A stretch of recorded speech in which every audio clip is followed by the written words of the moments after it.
ஆண்டவரும் அருமை இரட்சகராக இயேசு கிறிஸ்துவின் நாமத்தினால் உங்கள் யாவருக்கும் எங்களுடைய அன்பின் வாழ்த்துக்களையும் ஸ்தோத்திரங்களையும் தெரிவித்துக் கொள்கிறோம். தேவனுடைய பெரிதான கிருபையால் சுவிசேஷம் என்ற ஒரு பகுதியில் இந்த நாளில் உங்களை சந்திப்பதில் நாங்கள் மிகவும் மகிழ்ச்சி அடைகிறோம். கடந்த நாட்கள் எல்லாம் காத்து இந்த புதிய நாளை தேவன் தந்திருக்கிறார். தொடர்ந்து இந்த நாளில் இந்த மாலை நேரத்தில் நாம் இவைகளை தியானிப்பதற்கு கர்த்தர் நமக்கு உதவி செய்திருக்கிறார்.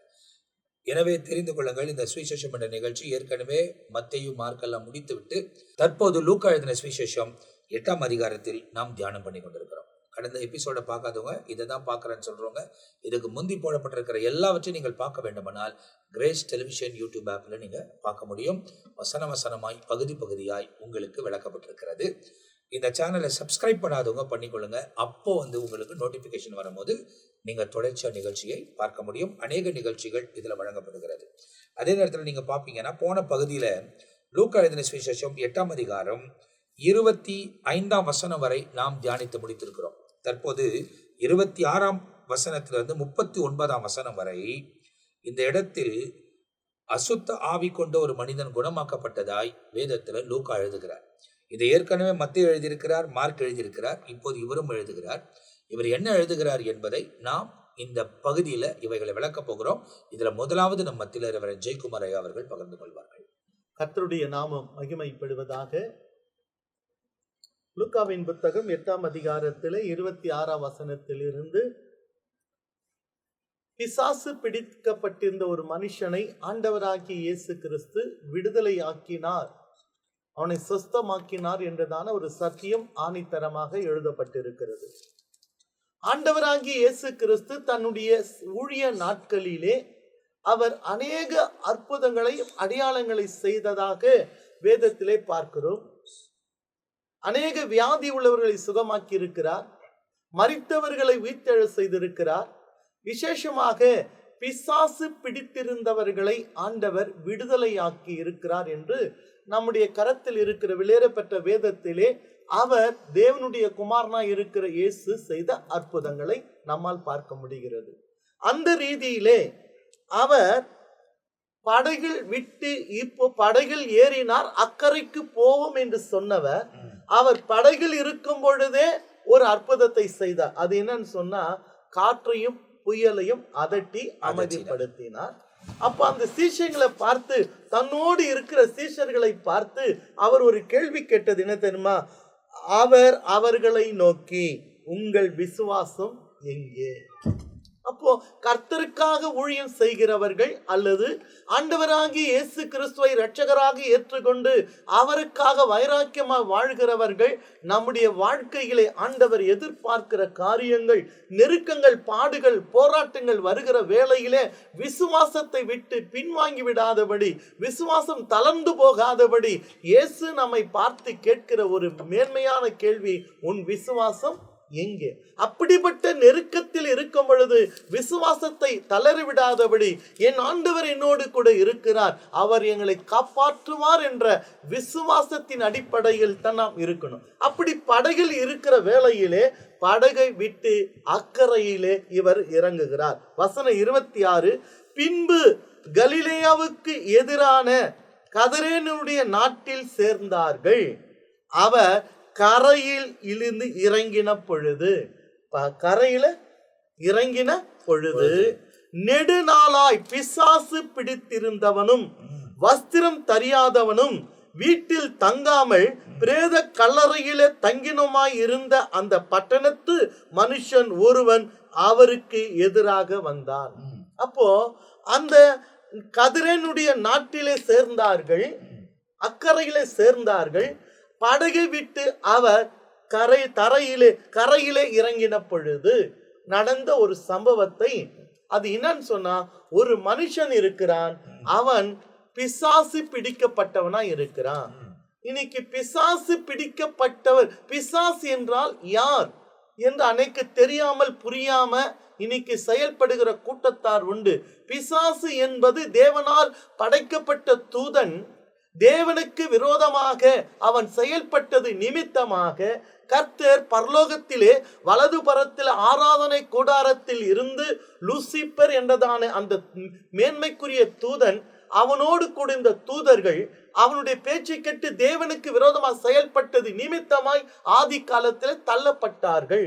அவர்கள் தான் இந்த பூமியிலே சாத்தானாய், பேயாய், பிசாசாய், அசுத்த ஆவிகளாய், குறி சொல்லுகிற ஆவிகளாக மக்களை வஞ்சித்து கொண்டிருக்கிறது. அந்த ஆவிகளுக்கு என்ன தன்மைன்னு சொன்னா, இன்னொரு சரீரத்துக்குள்ளே புகுந்து செயல்படுத்த கூடும். வேதத்தில் அதுக்கு நமக்கு அநேக ஆதாரங்கள் உண்டு. பிசாசு யூதாசுக்குள்ளே புகுந்தான். இந்த பிசாசுக்கு என்ன தன்மை என்றால், ஒரு உருவத்துக்குள்ளே புகுந்து தேவனுக்கு விரோதமாய் செயல்படுகிற தன்மை உடையவன். அது மரித்தவர்கள் பேயாய் பிசாசாய் வராங்களா? அப்படி வேதத்துல எந்த ஆதாரமும் இல்லை. மரித்தவர்கள் எங்கே போவார்கள்? கிறிஸ்துக்குள் மரித்தால் எங்கே போகிறார்கள்? கிறிஸ்து அல்லாதவர்கள் மரித்தால் எங்கே போவார்கள்? தற்கொலை செய்தால் அவங்களுடைய முடிவு என்ன என்பதை குறித்து தெளிவாக வேதத்தில் எழுதப்பட்டு இருக்கிறது. ஆகையால மரித்தவர்கள் எந்த ரீதியிலும் குறி சொல்கிற ஆவிகளாக வந்து மக்களை ஏமாற்றி கொண்டிருக்கிற அசுத்த ஆவிகளை தவிர மரித்தவர்கள் வருவதற்கு வாய்ப்பே இல்லை. அப்ப இந்த இடத்துல பிசாசு பிடித்திருந்தவனும் அவனுடைய நிலைமை பாருங்க. பிசாசு பிடிக்கப்பட்டிருக்கிறான். அவன் வஸ்திரம் தெரியாதவனும். அவன் என்ன செய்யறான் அவனுக்கே தெரியாது. வஸ்திரம் தெரியாதவனும் வீட்டிலே தங்காமல். வீட்டில பிசாசு பிடித்தவங்க பார்த்தாங்க, பேய் மாதிரி சுத்தின்கிறா, வீட்டிலேயே தங்க மாட்டேங்குது சொல்ற ஒரு பழமொழி இதுதான். பிசாசு பிடித்தவங்க வீட்டுல என்ன பண்ண மாட்டாங்க, தங்காமலும் பிரேத கல்லறையிலே தங்கினவமாய் இருக்கிறான். அப்ப இவனுடைய குடியிருப்பு எங்கன்னு சொன்னா கல்லறை. தங்கினமாய் இருக்கிறான். அந்த பட்டணத்து மனுஷன் ஒருவன் அவருக்கு எதிராக வந்தான். வந்தவன், அந்த பிசாசு பிடித்தவன் இயேசுவை கண்ட பொழுது அவன் செய்த காரியத்தை 28 அவன் இயேசுவை கண்ட பொழுது கூக்குரலிட்டு அவருக்கு முன்பாக விழுந்து, இயேசுவே, உன்னதமான தேவனுடைய குமாரனே, எனக்கும் உமக்கும் என்ன? என்னை வேதனைப்படுத்தாதபடிக்கு உம்மை வேண்டிக் கொள்கிறேன் என்று மகா சத்தத்தோடு சொன்னான். அப்போ இயேசுவை குறித்து சாட்சி சொல்லுகிற அளவுக்கு இந்த பிசாசு பிடித்தவன் தெரிகிறது. அவன் சொல்றான், என்ன சொல்ல, இயேசு அவனை கண்ட பொழுது அவன் கூக்குரலிட்டு அவருக்கு முன்பாக விழுந்து என்ன சொன்னா, இயேசுவே, உன்னதமான தேவனுடைய குமாரனே. பிசாசுக்கு தெரியுது இயேசு யாருன்னு. அவர் உன்னதமான தேவனுடைய குமாரன் என்று அவரை குறித்து சாட்சி சொன்னது யாருன்னு அந்த பகுதியில பிசாசு பிடிக்கப்பட்டவன் தான் சொல்றான். உன்னதமான தேவனுடைய குமாரனே, எனக்கும் உமக்கும் என்ன? என்னை வேதனைப்படுத்தாதபடிக்கு உம்மை நான் வேண்டிக் கொள்கிறேன் என்று மகா சத்தத்தோடு சொன்னான். அந்த அசுத்த ஆவி, ஏன் அதை அவன் சொன்னான்னு சொன்னா, அந்த அசுத்த ஆவி அவனை விட்டு போகும்படி இயேசு கட்டளை இட்டபடினாலே. அப்ப அதை ஏன் அவன் வேண்டிக் கொண்டான் என்றால், இயேசு சொல்லி இருக்க என்ன வார்த்தை சொன்னாரு? அந்த அசுத்த ஆவி அவனை விட்டு போகும்படி இயேசு என்ன பண்ணாரா? கட்டளை இட்டபடினாலே. அப்போ இயேசு கட்டளை இட்டார். யாருக்கு? பிசாசு, இவனை விட்டு போ அப்படின்னு சொல்லிட்டு. இன்னைக்கு அநேகர் என்ன சொல்லுவாங்க, இயேசுவின் நாமத்தில நான் இந்த பிசாசை பாதாளத்துக்கு அனுப்புகிறேன். தப்பான போதனை. அவனுக்கென்று ஒரு நாள் கர்த்தரை நியமித்திருக்கிறார். நியாய தீர்ப்பு நாளில தான் அவனை தூக்கி எரிகிற அக்கினி கடலிலே போடுவாரை தவிர அதற்கு முன்பாக எந்த அதிகாரமோ எந்த மனுஷனுக்கோ கொடுக்கப்படல. பிசாசை துரத்துகிறவர்களே, இயேசுவின் நாமத்தில் உன்னை நான் பாதாளத்துக்கு அனுப்புகிறேன் சொல்லி மக்களை ஏமாற்றுகிறார்கள். அது தப்பான போதனை.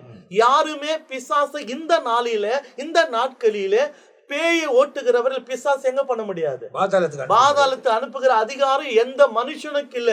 அது தேவன் நியாய தீர்ப்பிலே கொடுக்கிறதான அதிகாரம். அவனுடைய குடியிருப்பு அதுதான், அவனுடைய கடைசி முடிவு அதுதான். ஆனா அதற்கு முன்பாக அவனுக்கு கொடுக்கப்பட்ட நாட்கள் கண்டிப்பா அது அவன் செய்துதான் இருக்கணும். துரத்தணும். பிசாசு இயேசுவின் நாமத்தில இவனை விட்டு போ என்று இயேசுவின் நாமத்தில் கட்டளிடலாம். ஆனால் அதை தூக்கி நரகத்துல போடுற, பாதாளத்துக்கு போடுற, நான் உன்னை உட்கார வைக்கிறேன்றதெல்லாம் வேதத்துக்கு புறமான காரியம். அப்போ வசனம் சொல்லுது, அவனை விட்டு போ, இயேசு கட்டளையிட்டனாலே அப்படி அவன் சொன்னான். அந்த அசுத்த ஆவி வெகு காலமாய் அவனை பிடித்திருந்தது. அவன் சங்கிலினாலும் விலங்குகளிலும் கட்டுண்டு காவல் பட்டிருந்ததும் கட்டுகளை முறித்து போட்டு பிசாசு வனாந்தரத்துக்கு துரத்தப்பட்டிருந்தான். அப்போ அவனை பிசாசு எங்க துரத்துச்சு? வனாந்தரத்துல. வனாந்தரத்துக்கு துரத்தப்பட்டு நீ குடியிருப்பு இங்க இருக்க கூடாது, நம்ம எங்க போயிடலாம்? வனாந்தரத்துக்கு வனாந்தரத்துக்கு போயிட்டு அவன் இருக்கிறான். இயேசு அவனை நோக்கி ஒரு வார்த்தை சொன்னார். இயேசு அவனை நோக்கி உன் பேர் என்ன என்று கேட்டார். உன் பேர் என்னன்னு கேட்டார். இதை வச்சுக்கின்னு சில பேர் பேய் ஓட்டும் பொழுது நீ யாரு, எங்கிருந்து வந்த, எந்த ஊரு, அவனுடைய ஹிஸ்டரி கேட்டு உட்கார்ந்து இருப்பாங்க. இயேசு கேட்ட நோக்கம் வேறு. ஏன்னா அவனுடைய நிலைமை, அவன் எப்படி வாழ்ந்தான், அவன் எப்படியெல்லாம் ஜீவித்தான், அவன் குடியிருப்பு எங்க இருந்தது, வஸ்திரம் தெரியாது, இவ்வளவு அலக்கழிக்கிறது சொன்னா இப்ப நீ யாரு, புரியுதுங்களா? அந்த நோக்கத்தோடு தான் கேட்டாரு. அப்போ உடனே அவன் சொல்றான், இயேசு அவனை நோக்கி உன் பேர் என்னவென்று கேட்டார். அதற்கு அவன் லேகியோன் என்று சொல்கிறான். அதனுடைய அர்த்தம் என்னன்னு சொன்னா, ஏறக்குறைய 6000 பிசாசுகளாக அவனை பிடித்து இருக்கிறது. 6000 போர் வீரர்கள் கொண்ட ஒரு கூட்டம். அதுக்கு அவன் அது சொல், அதனுடைய அர்த்தம் ஒரு லேகியோன். 6000 போர் வீரர்கள் கொண்டதான ஒரு குழு. அப்படிப்பட்ட பிசாசுகள் அவனை அநேக பிசாசுகள் பிடித்திருந்தபடினால தான் அவனுடைய நிலைமை அப்படி. அப்படின்னா ஒரு பிசாசுக்கு ஒரே டைம்ல மனுஷனுக்குள்ள இத்தனை 1000 பிசாசுகள் சென்று அலக்கழிக்க முடியும் என்பதற்கு இது ஒரு அடையாளமா இருக்குது. அதாவது ரோமர் படையில லேகியோன் என்ற இந்த வார்த்தையை பயன்படுத்துவாங்க. ஏன் அப்படின்னா 3000 முதல் 6000 வரைக்கும் ஒரு பட்டாலியன் இருப்பாங்க. அதுக்கு லேகியோன் அப்படின்னு சொல்லுவாங்க. இப்ப அதனாலதான் ரோம படையில அதனாலதான் இந்த பிசாசு பிடிச்சு வேணான்றான், நாங்க அநேகரா இருக்கிறபடியால் என் பேர் லேகியோன். யார பேரு நான் சொல்றது? அப்போ 3000 இருந்து 6000 பேர். இப்ப இந்த பகுதியில சொல்லப்பட்ட இது நான் பார்க்கும்போது 2 மனுஷர்கள், மார்க்கில் எழுதும்போது 2 மனுஷர்கள், 2 பேர் பிசாசு பிடிச்சவங்க. ஆனா ஒருவனை தான் இங்க கான்சென்ட்ரேட் பண்றாங்க, ஒருவனை குறித்து தான் சொல்லுது, ஒருத்தன் மேலதான் போக்கஸ் சொல்லப்பட்டது. அப்ப மற்றவன் தானா விடுதலையா இருப்பான். இதான் இந்த பகுதியில சொல்லுது. இப்போ இந்த பகுதியில நீங்க பாத்தீங்கன்னா தொடர்ச்சி அதை தியானித்து கொண்டு வருகிறோம். இந்த இடத்துல ஒரு அசுத்த ஆவி கொடுத்த மனிதன், அவன் எங்க இருந்தான், அவன் எப்படி இருந்தான், அவன் எங்க தங்கிட்டு இருந்தான், சாத்தான் அவனை எங்க கொண்டு போய் வாழ வைத்தது என்பதெல்லாம் பார்த்தோம். ரொம்ப தெளிவான விஷயம் என்னன்னா, நீ பாதாளத்துக்கு போ என்பதை சாத்தானை நம்மளால் துரத்த முடியாது. காரணம், அது கடைசியாக அவனை கொடுக்க போகிற தேவனுடைய தீர்ப்பு. அது அவர் செய்ய வேண்டிய வேலை. அவரே இங்கே வந்த போது பாதாளத்துக்கு அனுப்பலை என்பதை இந்த இடத்துல வேதம் நமக்கு தெளிவாய் சொல்லுகிறது. இப்போ அடுத்த பகுதியில் தொடர்ச்சியாய் இந்த வசனங்கள் என்ன சொல்ல போகிறது என்பதை நம்ம மத்தியில் ஜான் பீட்டர் அவர்கள் விளக்க போகிறார். எத்தனை பிசாசு இருந்தது, ஒன்றுக்கு மேற்பட்ட லேகியோன் என்பதற்கு அநேகர். அந்த வார்த்தையோட பாஸ்து பேசினார். இப்போ 31ஆம் வசனத்துல தங்களை பாதாளத்திலே போக கட்டளையிடாதபடி அவைகள் அவரை வேண்டிக் கொண்டன. இப்ப இது போக வேண்டிய இடம் பாதாளம் தான். ஆனா இப்ப இல்ல, முன்ன சொன்னது போல ஒரு நேரம் இருக்கு. இப்ப இது போகிறதுக்கு, ஏன்னா இது இன்னும் நிறைவேற்ற வேண்டிய, இப்ப இவனை விட்டு வெளியில போனா கூட இன்னும் நிறைய பேரை கெடுக்க வேண்டிய வேலை இருக்கு. வேலையே அதுதானே. திருடமும் கொல்லவும் அழிக்கவே வருகிறான், ஒன்றுக்கும் வர. அதனால இப்போ பாதாளத்துக்கு போயிட்டா இது பாதாளத்துக்கு போயிட்டா அடுத்து செய்ய வேண்டிய வேலை நிறைய ஆத்துமாக்களை கெடுக்கணுமே. நிறைய ஆத்துமாக்களை பொய் சொல்லி, பொய் என்பது ஒரு பேய், திருடு, இப்ப பல விதங்கள்ல ஆத்துமாக்களை கெடுத்து பாதாளத்துக்கு கொண்டு போக இது முயற்சி பண்ணிக்கிட்டு இருக்கு. ஓகே, என்ன சொல்லுது? ஆண்டவர்கிட்ட இந்த இன்னும் விடுதலையாகவில்லை, ஆனா வேண்டிக் கொள்ளுது. பாதாளத்தில் போக கட்டளையிடாதபடி அவைகள் அவரை வேண்டிக் கொண்டு. ஏன் அப்படின்னா, பாதாளம் என்பது வெளிப்படுத்தின விசேஷத்துல நிறைய சொல்லியிருக்கு. முடிவு பாதாளம் தான். பாதாளம் என்பது 2ஆம் மரணமாகிய அக்கினியும் கந்தகமும் எரிகிற கடல், நரகம். அதான் லாஸ்ட்ல. முந்தி பாதாளம் அந்த பிரிவு இருந்ததாக நம்ம சில சம்பவங்களாக இருக்கு. லூக்கா 16 அதிகாரத்தில் 2 பகுதியெல்லாம் இருக்காத, நான் அதுக்குள்ள என்னுடைய விரும்பல இருக்கு. அப்ப ஏன் பாதாளத்துக்கு போனா, பாதாளம் என்பது வேதனையான இடம். ஏன்னா இப்ப இந்த பிசாசுகள்னே சொல்லியிருக்கு. பிசாசுகள் அப்படின்னு தான் இந்த சப்ஜெக்ட்ல சொல்லியிருக்கு. இந்த பிசாசுகள் அவனை ஆட்டி படைக்குது. அவன் தான் பாதிக்கப்படுறான தவிர அதுக்கு பாதிப்பு இல்லை. அது ரொம்ப என்ஜாய் பண்ணுது. ஏன்னா பிசாசு வந்து ஒருத்தவங்க உள்ள போனா அதுக்கு வேதனையே இல்லை. எப்ப வேதனைன்னா இயேசு கிறிஸ்து அங்க வந்தாதான் வேதனை, அவருடைய வார்த்தை அங்க வந்தாதான் வேதனை. அவருடைய அதிகாரத்தின் வல்லமை வந்த போது நடுநடுங்க ஆரம்பிக்கும். அப்பதான் ஒரு மாதிரி கஷ்டமா இருக்கும். 2 வாரத்துக்கு முன்ன ஒரு பையன் வந்து, அவன் பேர் முருகேஷ், ஜெபம் பண்ண அழைச்சிட்டு வந்தாங்க. 1 வருஷம் அவன் பாதிக்கப்பட்டுக்கிட்டு இருக்கிறான். ஜெபம் பண்றான். அங்க பண்ணும்போது ஒரு பெண்ணு பேரை சொல்லிட்டு பயங்கரமா போராடுது.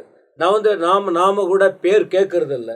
சில நேரத்தில் பேர் கேட்க வேண்டியது இருக்கு. ஏன் பேர் கேட்க வேண்டியது இருக்குன்னா, சிலர் வந்து பொய் சொல்லிக்கிட்டே இருக்கும்.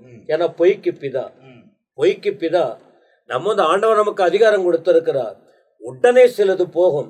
ஏன்னா நெடுநாளா இருக்கிறது உடனே போகாது. இப்போ அந்த காத்துல பொய் வந்து இருக்கிறது உடனே ஓடிடும். சிலது ஆழமா பதிஞ்சிட்டா அது கொஞ்சம் வெட்டி எடுக்கிறது கஷ்டம். அதனால ரொம்ப போராட வேண்டியது. 1 வாரம் போராடிக்கிட்டு இருந்தோம். திரும்ப அவங்க வரவே இல்லை. அது அப்ப அந்த ஒரே பேரை சொல்லிக்கிட்டு இருக்கு. ஒரு பேய் உள்ள வந்து அந்த தாக்கப்படுற நிலைமை இருந்தா இவ்வளவு பேரு அங்க உள்ள இருக்கும்போது எவ்வளவு. ஆனா அப்ப அந்த பிசாசை பொறுத்த வரைக்கும் அது வந்து சந்தோஷப்படுது. பிசாசு பிடிக்கப்பட்டவன் தான் பாதிக்கப்படுகிறவன். ஆனா இங்க ஆண்டவர்கிட்ட கேட்டது என்ன? யார் கேட்கறது பாருங்க, தங்களை பாதாளத்திலே போக கட்டளையிடாதபடி அவைகள் அவரை. அந்த மனுஷன் கேட்கல. கேட்கறது யாரு? பிசாசு. மனுஷன் வாய்ஸ்ல, அந்த மனுஷன் நாவில அவனை பயன்படுத்தி கேட்குது. அப்போ நம்ம லூக்கா 16 நீங்க பார்க்கும்போது 23ஆம் வசனம், மார்க் 16:23 அந்த பிசாசினால் ஆளுகை செய்யப்பட்டவர்கள், இயேசு கிறிஸ்துவை ஏற்றுக்கொள்ளாதவர்கள் இந்த பாதாளத்தில் தான் வேதனைப்படணும். அப்ப இந்த பிசாசுகள் பாதாளத்தில் வேதனை, அந்த பாதாளம் என்கிற வேதனைக்கு போவதற்கு ஒரு குறிப்பிட்ட கால ஆண்டவர் வச்சிருக்கிறார். அது வரைக்கும் அது செயல்பட்டுக்கிட்டு இருக்கணும். அதனால்தான் இங்க பாதாளத்தில் போக என்ன கட்டளை இடாதீங்க அப்படின்னா, நாங்க செய்ய வேண்டிய வேலை இன்னும். ஆனா இதை புரிந்த ஊழியக்காரவங்க விசுவாசிங்க செய்ய மாட்டேன்றாங்களே. பிசாசு சொல்லுது, எங்களுக்கு கொஞ்ச காலம்தான் இருக்கு, நாங்க அநேக ஊழியத்தை உடைக்கணும், அநேக ஸ்தாபனங்களை சீரழிக்கணும், அநேக தேவ பிள்ளைகளை பாவத்துல விழ வைக்கணும், சத்தியத்தை மறைக்கணும், பொய் உபதேசத்தை கொண்டு வரணும், ஜனங்கள் கண்களை குருடாக்கணும், விசுவாசத்தை சீரழிக்கணும், அந்த ஒளிய ஜனங்கள் பார்க்காதபடிக்கு இருளின் ஆதிக்கத்துக்குள்ளே வர வேண்டும் என்று கண்ணும் கருத்துமா பல வருஷமா அவன் போராடிக்கிட்டு இருக்கிறான். ஆனா இங்க நாங்க இன்னும் செய்ய வேண்டிய வேலை எங்களுக்கு நிறைய இருக்கு. அதனால நாங்க வந்து இப்ப பாதாளத்துக்கு போக மாட்டோம், எங்களங்க அனுப்பாதீங்க அப்படின்னு சொல்ற இந்த வார்த்தையை நாங்க பிரசங்கம் பண்றோம். ஆனா ஆத்துமாக்கள் அழிந்த நரகத்துக்கு போய்கிட்டு இருக்காங்க.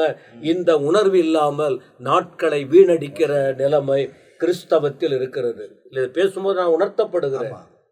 நம்ம அப்போ ஒரு பிசாசு குறிக்கப்பட்ட நாள் இருக்கு, அது வரைக்கும் நாங்க இன்னும் நிறைய ஆத்துமாக்களை நரகத்துக்கு கொண்டு போகணும்னு பிரயாசப்படும் போது, இன்னைக்கு மீட்கப்பட்டவர்கள், அபிஷேகம் பெற்றவர்கள், ரகசியத்தை அறிந்தவர்கள், கல்வாரி சிலுவையில் ஜீவனை கொடுத்து எல்லா இடத்துக்கும் போயிட்டு ஆத்துமாக்களுக்கு சத்தியத்தை சொல்லி கூட்டம் கூட்டமா பரலோகத்துக்கு வரணும்னு சொல்லுகிற இந்த உத்தரவாதத்தை உணராமல் அறியாமல் இருக்கிற சபைகள் உண்டு. இதை கண்டிப்பா இந்த சந்தர்ப்பத்தில் உணர வேண்டும். ஓகே, அதை கூட ஆண்டவர் வந்து வாய்ப்பு கொடுக்கிறார் 32ஆம் வசனத்துல. அப்ப அவ்விடத்தில் அநேகம் பன்றிகள் கூட்டமாய் மலையிலே மேய்ந்து கொண்டிருந்தது. பன்றிகளுக்குள் போகும்படி தங்களுக்கு உத்தரவு கொடுக்க வேண்டும் என்று அவரை வேண்டிக் கொண்டன. அவைகளுக்கு உத்தரவு கொடுத்தார். எப்படியும் அட்லீஸ்ட் இவனை விட்டு நீ வெளியில போக போற ஒன்னா கடைசி. ஏன்னா ஆண்டவரை மிஞ்சி எந்த அசுத்தாவிகளும் கடைசியில மேற்கொள்ள முடியாது. இப்ப கொஞ்ச காலம்னு சொல்லிட்டு வேலை செய்யலாம், ஆனா முடிவு இருக்கு. அதனால உன் விருப்பத்தின்படியே சொல்ல. அப்ப உத்தரவு கொடுத்தார் 33ல. அப்படியே பிசாசுகள் சொல்றது பாருங்க, பிசாசு இல்ல பிசாசுகள் அந்த மனுஷனை விட்டு நீங்கி பன்றிகளுக்குள் புகுந்தன. அப்பொழுது அந்த பன்றி கூட்டம் உயர்ந்த மேட்டிலிருந்து கடலிலே பாய்ந்து அமிழ்ந்து மாண்டது. அதன் பிறகு பன்றி மேய்ச்சவங்க போயிட்டு அந்த சம்பவத்தை ஓடி எல்லா பட்டணத்திலும் சுற்றுப்புறங்களிலும் அறிவித்தார்கள். இயேசு கிறிஸ்து படகுல ஏறி பிரயாணப்பட்ட நோக்கமே இங்க விடுதலை கொடுக்கதான். இங்க வந்து திரும்ப அவங்க திரும்பி போறத பார்க்க முடியும். இந்த ஒரு இடத்துல இந்த திரளான பேய் பிடிச்சி கெடுதியை உருவாக்கிக்கிட்டு இருக்கு. இதுக்காகவே இயேசு சீஷர்களை ஆயத்தப்படுத்தி படகுல வந்தார். இப்ப வந்த நோக்கம் நிறைவேறுகிறது. அப்ப அடுத்த கட்டம், விடுவிக்கப்பட்டவன், அநேக பிசாசின் பிடியில் சிக்கி தவித்த இந்த மனுஷன் விடுவிக்கப்பட்ட பிறகு, பிசாசிலிருந்து விடுதலை பெற்ற பின்பு மீண்டும் அடிமைத்தனத்தில் இருக்கிறானா, விடுதலை பெற்று அதற்கு நன்றியா வாழுறானா என்பதை இந்த அடுத்த பகுதி விளக்குகிறது. அதை நாம் கேட்க போகிறோம். இப்போ இந்த இடத்துல பார்த்தீங்கன்னா, இந்த வசனத்தில் உள்ள காரியங்கள் ரொம்ப தெளிவாக நமக்கு விளக்கப்பட்டு வருகிறது. அசுத்த ஆவி பிடித்த ஒரு மனுஷன், அவனுக்குள்ள லேகியோன் 34 என்பதை இருந்தது. இந்த இடத்துல வந்து அது யார், அவன் என்ன கேட்டான், அவன் எங்க தங்கியிருந்தான், அதோடு கூட இயேசு அவனுக்கு பிரதி உத்தரமாய் பேசும்போது அவன் என்னெல்லாம் பதில் சொன்னான், அந்த இடத்துல என்ன நடந்தது என்பதை குறித்து இவ்வளவு தூரம் நாம் கவனித்து கொண்டிருந்தோம். மீதியா இருக்கிற அந்த பகுதி 39ஆம் வசனம் வரை நம்மத்தில ரெவரண்ட் மில்கி சேதகை அவங்க விளக்குவாங்க. நாம் அதை கவனிக்க. பிரியமானவர்களே, இந்த பகுதியிலே லூக்காவின் புஸ்தகம் 8ஆம் அதிகாரத்திலே நாம் 26ஆம் வசனத்திலிருந்து 39வது வசனம் வரைக்கும் நாம் தொடர்ச்சியாக தியானித்து கொண்டு வருகிறோம். இந்த பகுதியிலே சொல்லப்பட்ட இயேசு எந்த இடத்துக்கு போனாலும் வியாதிகளையும் பிசாசுகளையும் விரட்டி அநேக காரியங்களை செய்தார். இப்ப இந்த இடத்துக்கு இயேசு வரும்பொழுது, இந்த கதரனே நாட்டிலே ஆண்டவர் சேர்ந்த பொழுது, இந்த குறிப்பிட்ட இடத்துல 2 வாலிபர்கள், 2 பிசாசு பிடிச்ச மனிதர்கள் அங்கே வருகிறார்கள் என்று மார்க் எழுதுகிறார். ஆனா இங்கெல்லாம் ஒருவரை குறித்து தான் எழுதுகிறார்கள். அப்போ அவன் யாருன்னா, ஒருவனும் அவனை அடக்க முடியல. அவனுடைய நிலைமை மிக மோசமா இருந்தது. வீட்டில் தங்காதவன், சங்கிலினாலே கட்டி தன்னையே காயப்படுத்தி கொள்ளுகிற தன்மை உடையவனாக இருந்தான்.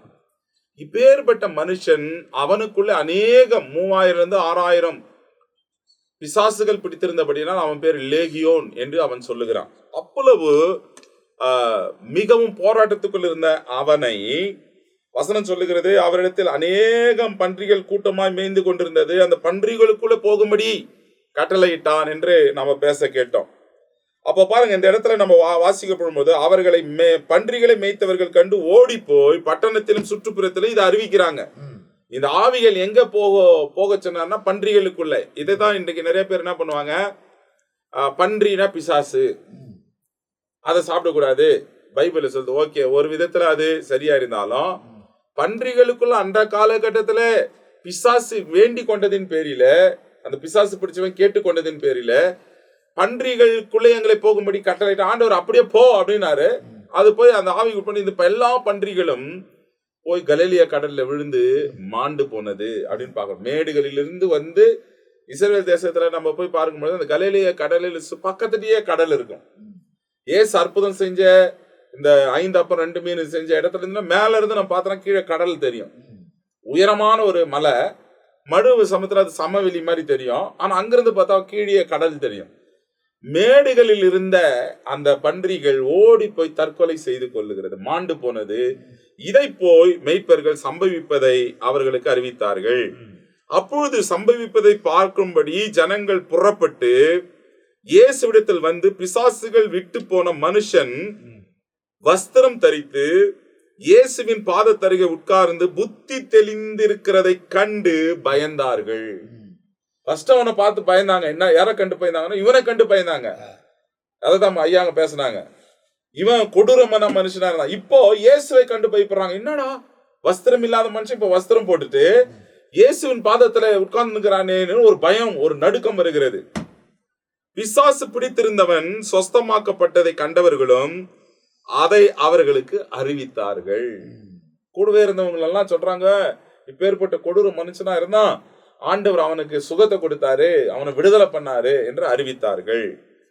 அப்பொழுது கதரேனுடைய சுற்றுப்புறத்தில் உள்ள திரளான ஜனங்கள் எல்லோரும் மிகவும் பயமடைந்திருந்தபடினாலே தங்களை விட்டு போகும்படி அவரை வேண்டிக் கொண்டார்கள். அந்தபடி அவர் படகு ஏறி திரும்பி போனார்.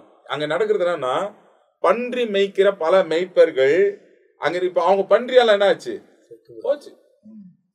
பல நூற்றுக்கணக்கான பன்றிகள். இப்போ அவங்களுடைய பிழப்பு, அவங்களுடைய ஆதாரம், அவங்களுடைய சொத்து, இதை வச்சுதான் அவங்க பிசினஸ் பண்ணுவாங்க. இப்ப நீ இருக்கிறதுனால ஒரு விதத்துல அற்புதம் நடக்குது, ஜனங்க ஆச்சரியப்படுறாங்க. சுற்றுப்புறத்தார் எல்லாம் வந்து நீங்க இருந்ததுனால எங்க பழப்பு போச்சு, நீங்கிறது போயிடு. இன்னைக்கு கூட நம்ம சுவிசேஷம் சொல்லும்போது ஒரு விதத்துல ஜனங்களுக்கு ஆசீர்வாதமாக இருந்தாலும் மற்ற விதத்துல நம்ம மற்றவங்களுக்கு இடரலா இருக்கும். அவங்க தான் எகேன்ஸ்ட் ஆவாங்க ஊழியத்துக்கு. ஆண்டவர் என்ன பண்ணாரு, அங்க ஆரோக்கியமே பண்ணல, அங்க இருந்து திரும்ப போயிட்டார். அந்த இடத்துல இருந்து படகு ஏறி மறுபடியும் அவர் போகிறார். இங்க ஆண்டவருடைய ஊழியத்துல நாம் கற்றுக்கொள்ள வேண்டிய காரியம் என்ன என்று சொன்னால், எங்க பிரச்சனை வருதோ ஆண்டவரை தூசியை தள்ளிட்டு போயிடுங்கன்றாரு. அந்த இடத்துல போயிடுங்க. வேற இடத்துல வாசல் திறந்து இருக்கிறது, அங்க போய் ஆண்டவர் அற்புதம் செய்யறாரு. நம்ம அங்கேயே ஸ்ட்ரகிள் பண்ணி, இல்ல கர்த்தர் எனக்கு இங்க தான் கொடுத்தாரு, நான் இப்படித்தான் செய்யணும், அப்போ நீ உத பண்ணணும், அப்போ அடி உத பண்ணு நம்ம எல்லாம் செய்யணும். இல்ல அது நமக்கு கத்து கொடுத்து இருக்கிற ஃபார்முலா. எங்கேயும் போய் வழிகட்டாயமா நம்ம உள்ள போக முடியாது. ஆமா, யார் தடுக்கிறானோ சோதம் குமாரால வருகிறத பார்க்கலாம் அவனுக்கு அதிகமா நியாய தீர்ப்பு நல்ல கண்டிப்பா வருது. மனம் திரும்பாத பட்சத்துல அவனுக்கு நேரிடும் சொல்லுது. அப்போ நமக்கு போராட வேண்டான்ற சொல்லுகிற காரியத்துல நம்ம ஏன் போய் போராடி இருக்கணும்? ஆண்டவரே வேணான்ற விஷயம் அது. ஆமா, அப்ப பாருங்க, எல்லா ஜனங்கள் வந்து ஆண்டவரை வேண்டிக் கொள்றாங்க. அந்தபடி அவர் படவில் ஏறி திரும்பி போனார். பிசாசுகள் நீங்கிற மனுஷன் அவரோடு கூட இருக்கும்படி உத்தரவு கேட்டான். அவன் ஆண்டவர் நான் உன் கூடவே இருக்கிறேன் அப்படின்னு கேட்டான். ஆண்டவர் அவனுக்கு ஒரு வார்த்தை சொன்னாரு. 39ஆம் வசனம், இயேசு அவனை நோக்கி, நீ உன் வீட்டுக்கு திரும்பி போய் தேவன் உனக்கு செய்தவைகள் எல்லாம் அறிவி என்று சொல்லி அவனை அனுப்பிவிட்டார். அந்தபடியே அவன் போய் இயேசு தனக்கு செய்தவைகள் எல்லாம் பட்டணத்துல எங்கும் பிரசங்கம் பண்ணினான், பிரசித்தப்படுத்தினான். பிரசித்தப்படுத்தினா பிரசங்கம் பண்ணான்னு அர்த்தம். இப்ப பாருங்க, இயேசுக்கு அங்க வாசல் அடைக்கப்பட்டுச்சு. இயேசு வந்து கோலை அவங்க கையில கொடுத்துட்டாரு. நீ போ வீட்டுக்கு. அவன் கேட்கறான், ஆண்டவர் நான் உன் கூடவே வந்துடுறேன் அப்படின்னு சொல்லி, வாடா நான் வந்துட்டுப்பான். ஆனா ஆண்டவர் என்ன பண்ண, நீ திரும்பி உன் வீட்டுக்கு போய் தேவன் உனக்கு செய்தவைகளை நீ அறிவி. இப்ப வசனத்துல என்ன சொல்லுதுன்னா, அவன் போய் தனக்கு செய்தவைகளை எல்லாம் பட்டணம் எங்கும் பிரசித்தப்படுத்தினான். இன்னைக்கு நாம் கூட அப்படித்தான் செய்யணும். அநேக காரியங்கள் இன்றைக்கு ஊழியத்துல ஞானம் இல்லாத அநேக காரியங்கள் செய்கிறபடினாலதான் நமக்கே பிரச்சனைகள். கண்டிப்பா நம்ம என்ன பண்ணோம், விசுவாசிகளை எழுப்பி விட்டு, லீடர்ஸை எழுப்பி விட்டு, நம்ம போக முடியாத இடத்துல அவங்க போவாங்க. நமக்கு வாசல் அடைக்கப்படும், இன்னொருத்தருக்கு வாசல் திறக்கப்படும். அவங்களுக்கு இன்னைக்கு மிஷினரி எல்லாம் இப்படித்தான் செய்யுது. அந்த பாஷையில அந்த ஜாதியில இருக்கிற ஜனங்களையே கூப்பிட்டு ஒரு 3 மாசம் 6 மாசம் ட்ரைனிங் கொடுத்து அவங்களுக்கு அதே மொழி கிட்ட அனுப்பினா அவன் ஈஸியா போய் பேசிடுவான். நம்ம போய் ஸ்ட்ரகிள் பண்ணி நம்ம அந்த மொழியை கத்துக்கணும், நம்ம போய் கத்துக்கலாம். ஆனா கத்துக்கணும் இருக்கானே, அவனையே ட்ரெயின் அப் பண்ணி அனுப்பலாம்.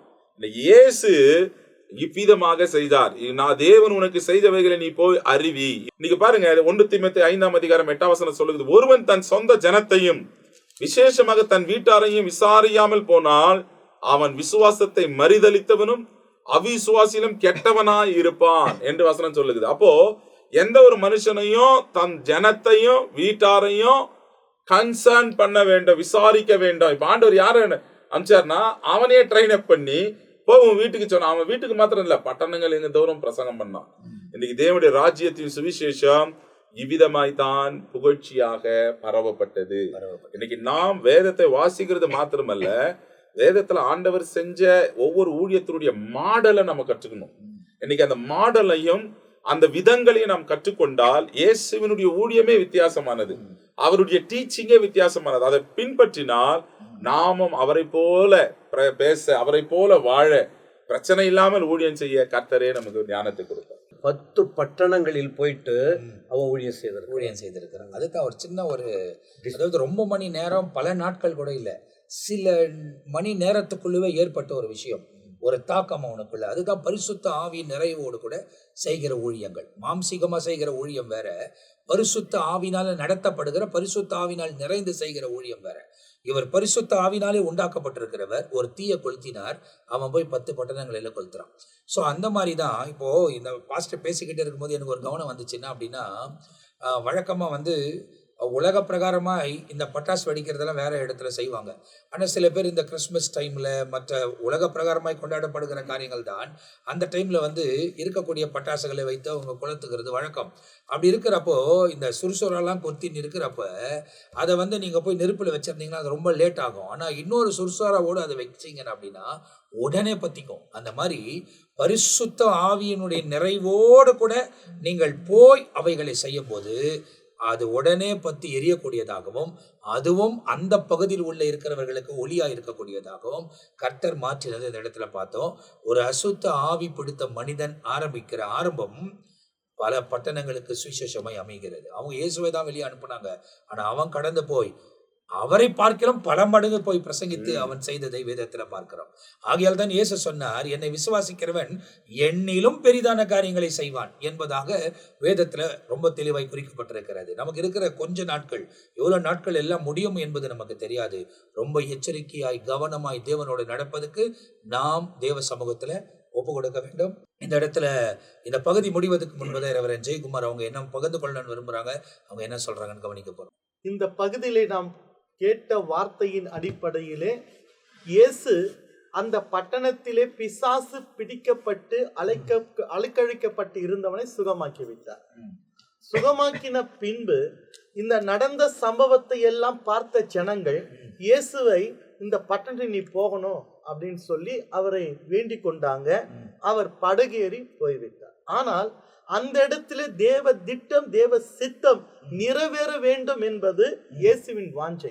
அதனால அந்த விடுதலையாக்கப்பட்ட அந்த பிசாசு பிடித்த மனுஷன் இயேசு எடுத்த ஒரு கோரிக்கை வச்சா அவரோடு கூட இருக்கும்படி உத்தரவு கேட்டான்.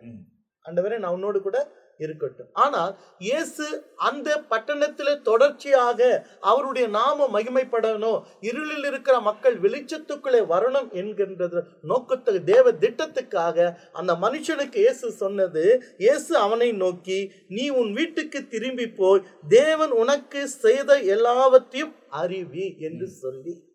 அப்ப இதைத்தான் ஆண்டவர் அந்த ஊழியம் அதோடு அழிந்து விடக்கூடாது. இந்த இடத்துல இந்த மக்களுக்கு ஒரு விடுதலை வேண்டும், நான் போறேன், என்னத்தான் போக சொன்னாங்க. ஆனா இந்த பட்டணத்துல உன்னை விட்டு யாரும் துரத்த முடியாது. நான் உனக்கு செய்த அற்புதத்தை நீ இந்த ஜனங்களுக்கு அறிவிக்கணும். அதைத்தான் ஆண்டவராகிய இயேசு மத்தேயின் புத்தகம் 28ஆம் அதிகாரத்துல அவர் உயிர்த்தெழுந்த பிறகு 40 நாட்கள் அளவும் தான் உயிரோடு வெளிப்படுத்தின பின்பு 40 நாள் பரமேறுவதற்கு முன்பாக தன் சீஷர்களை அழைத்து அவர் சொன்னது, அப்பொழுது இயேசு சம்பவத்தில் வந்து அவர்களை நோக்கி, வானத்திலும் பூமியிலும் எனக்கு சகல அதிகாரம் எனக்கு கொடுக்கப்பட்டிருக்கிறது, ஆகையால் நீங்கள் புறப்பட்டு போய் சீஷனுக்கு சொன்னார். அவர் பெரிய திட்டத்தை பிதாவின் செய்து முடித்தார். முடித்த பிறகு பரமேற போகிறாரு.